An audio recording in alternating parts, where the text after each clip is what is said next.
ଆଜ୍ଞା professional career ପାଇଁ ତାର କେବେ ଚିନ୍ତା ନଥିଲା କାହିଁକି ନା ତା ପାଇଁ ଲୋକ ମାସେ କଣ 6 ମାସ ଅପେକ୍ଷା କରୁଥିଲେ ତା ପାଖରୁ ଲୋକ ଫେରୁଥିଲେ ସେ ସମସ୍ତଙ୍କୁ ଗୀତ ଇଏ କରେଇ ପାରେ ନା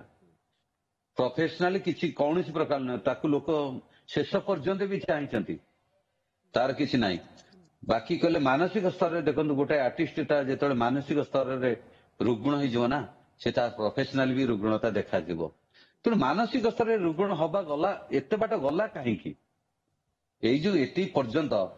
ଗୋଟେ କଣ ଘଟିଲା ଯେ ଏଠି ପର୍ଯ୍ୟନ୍ତ ଗଲା ସମସ୍ତଙ୍କ ଘରେ ମୁଁ କହିଲି ତ ଛୋଟ ଛୋଟ ମୋଟ ଭୁଲ ଭଟକା ରହିବ କଳି ଝଗଡା ରହିବ ସେଟା ପୁଣି ସମାଧାନ ହବ ଏତେ ବଢିଗଲା କାହିଁକି ବଢିଗଲା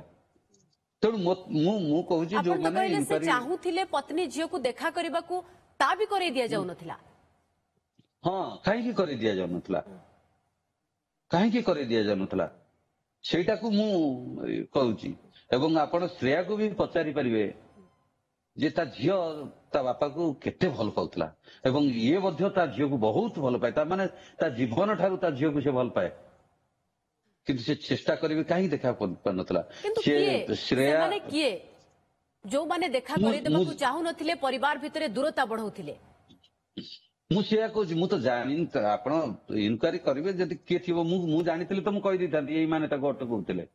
ମୁଁ ସେଇଆ କହୁଛି ସେଟା ଇନକ୍ୱାରି ସର୍ଭିସ ଯେ କାହିଁକି ହ୍ୟୁମାନ ଦେଖିପାରୁନଥିଲା କାହିଁ ଝିଅଟି ଅପେକ୍ଷା କରି କରି ମୋ ବାବା ଆସିବ କେତେ ଖୁସିରେ ଅପେକ୍ଷା କରିଥିବ ଏବଂ ଯେତେବେଳେ ଘରକୁ ଯାଇ କହିଥିବ ବାବା ଆଜି ଠକିଦେଲେ କେମିତି ଲାଗୁଛି କହିଲେ ଆପଣଙ୍କୁ ଏ ଶବ୍ଦ ତା ମାମା କହୁଥିବ ବାବା ଆଜି ଠକିଦେଲେ ଆସିଲେନି ମୋର ଦେଖା କରିବାକୁ କେମିତି ଲାଗିବ